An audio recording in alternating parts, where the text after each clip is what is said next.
If you can multiply, add, and subtract, you can take derivatives. The power rule makes calculus unbelievably easy. No complex formulas, no memorization, just two simple steps that unlock one of the most powerful tools in mathematics. What is a derivative? The derivative measures how fast a function is changing at any given point. It tells you the rate of change. Geometrically, it gives you the slope of the tangent line touching the curve at a specific point. Here's the power rule. For any power of x, the derivative follows this formula. The derivative of x to the power n with respect to x equals n times x to the power n minus 1. And this is the notation d for derivative of this function with respect to a variable x.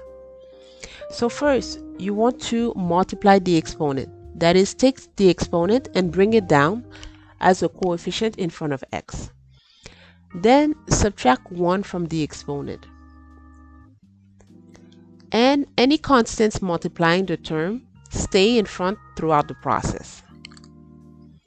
Let's look at our first example. Let's find the derivative of f of x equals 5x to the power 4.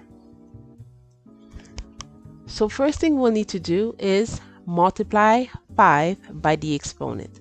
So 5 times 4 is 20. Reduce the exponent by exactly 1. 4 minus 1 is 3. Therefore, our final answer, the derivative of f of x, that we'll identify as f prime of x, is equal to 20 times x cubed. Now, let's find the derivative of the function f of x equals 6 over cube root of x. The first thing we'll need to do, we'll need to rewrite our cube root as an exponent. And if you're not sure how to do this, you can check my lesson on the laws of exponent. So cube root of x could be rewritten as x to the power 1/3.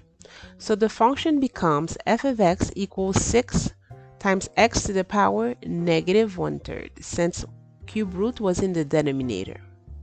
Now we can apply the power rule. F prime of x will be equal to 6 remains, okay? Then we will bring our power down, so negative 1/3 times x to the power negative 1/3 minus 1 is negative 4/3.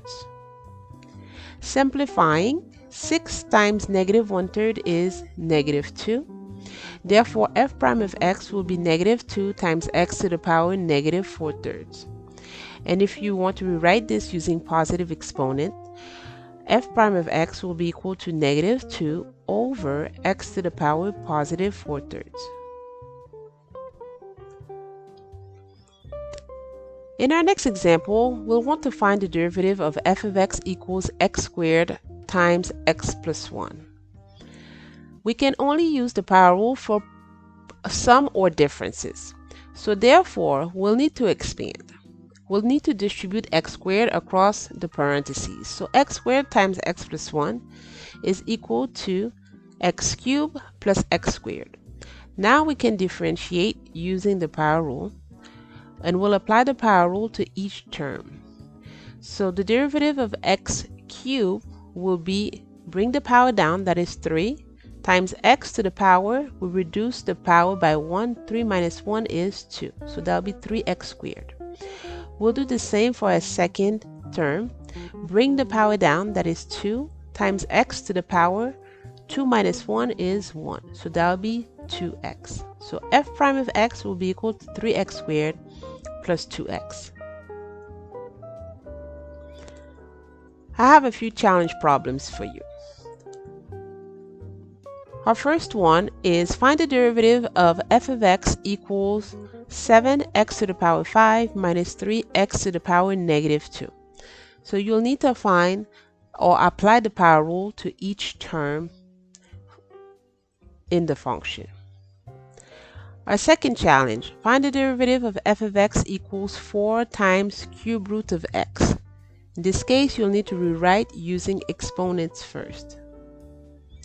And your last challenge, find the derivative of f of x equals x squared plus 1 times x cubed minus 2. You'll need to expand before differentiating and then use the power rule for each term. Working through problems is the best way to master the power rule. And please share your answers in the comments. Now you know the fastest way to differentiate. The power rule is your gateway to calculus mastery. With just 2 simple steps, multiply by the exponent and subtract 1, you can differentiate countless functions quickly and accurately. Thanks for watching. Like, subscribe, share, and don't forget, math success starts when you stay on the fast track.